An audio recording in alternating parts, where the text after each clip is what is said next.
क्या दोहरी नागरिकता में फंस चुके हैं कांग्रेस सांसद राहुल गांधी? क्या एक बार फिर से खत्म होगी राहुल गांधी की संसद सदस्यता? क्या राहुल गांधी पर इलाहाबाद हाई कोर्ट के बाद दिल्ली हाई कोर्ट करेगा फैसला? कांग्रेस सांसद राहुल गांधी के खिलाफ भारतीय जनता पार्टी के कर्नाटक के रहने वाले एक कार्यकर्ता ने इलाहाबाद हाई कोर्ट में एक जनहित याचिका दाखिल की थी। आरोप राहुल गांधी पर लगाया गया था कि राहुल गांधी सिर्फ भारतीय नागरिक नहीं बल्कि ब्रिटेन की भी नागरिकता प्राप्त है राहुल गांधी को। ऐसे में राहुल गांधी के पास दोहरी नागरिकता को लेकर सवाल खड़े किए गए और राहुल गांधी पर आरोप लगाया गया कि जब आपके पास ब्रिटेन की नागरिकता है तो आप भारत में रहकर भारत में चुनाव लड़कर और भारत की नागरिकता को लेकर अपना दायित्व बताते हुए ऐसे कैसे रह सकते हैं। ऐसे में राहुल गांधी पर आरोप मढ़ते हुए भारतीय जनता पार्टी ने इलाहाबाद हाई कोर्ट में याचिका दाखिल की। बीते कुछ दिनों पहले इलाहाबाद हाई कोर्ट ने सुनवाई के दौरान राहुल गांधी के समर्थन में केंद्र सरकार को फटकार लगाई। केंद्र सरकार को नसीहत दी कि 4 हफ्ते के अंदर आपको वो सबूत लाने हैं जो आरोप राहुल गांधी पर लगाए जा रहे हैं।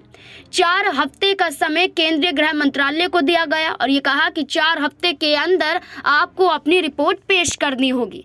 ऐसे में राहुल गांधी पर रिपोर्ट पेश करने से पहले केंद्र सरकार ने दिल्ली हाई कोर्ट का दरवाजा खटखटाया।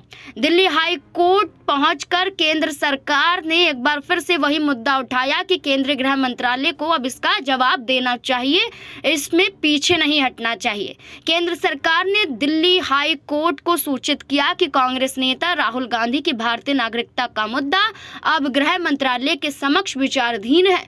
केंद्र के वकील की दलीलों पर गौर करते हुए मुख्य न्यायाधीश DK उपाध्याय और न्यायमूर्ति तुषार राव गोडेला की पीठ ने मामले की सुनवाई 28 मई तक के लिए अब टाल दी है। भारतीय जनता पार्टी के नेता सुब्रमण्यम स्वामी ने हाईकोर्ट से गृह मंत्रालय को राहुल गांधी की नागरिकता पर फैसला लेने का निर्देश देने का अनुरोध किया है। आपको बता दें कि इसके अलावा इस मामले को विचाराधीन रखने की बात हाईकोर्ट की तरफ से की गई है। पीठ को यह भी बताया गया है कि इलाहाबाद हाईकोर्ट ने इसी तरह की याचिका पर सुनवाई करते हुए गृह मंत्रालय को कार्यवाही के परिणाम से अवगत कराने के लिए हाल में 4 हफ्ते का समय दिया है। जब स्वामी ने अदालत से अनुरोध किया कि वे राहुल गांधी को गृह मंत्रालय की ओर से उन्हें जारी पत्र पर जवाब दाखिल करने का निर्देश दें, तो पीठ ने कहा कि ये मंत्रालय की कार्यवाही में हस्तक्षेप हम नहीं कर सकते हैं। दिल्ली हाईकोर्ट की पीठ ने कहा, हम बाध्य नहीं कर सकते हैं। कार्यवाही मंत्रालय के समक्ष विचाराधीन है। फैसला लेना मंत्रालय का काम है। हम मंत्रालय की कार्यवाही में दखल नहीं दे सकते हैं और मंत्रालय के समक्ष कार्यवाही में शामिल किसी भी व्यक्ति को कोई निर्देश नहीं जारी किया जा सकता है।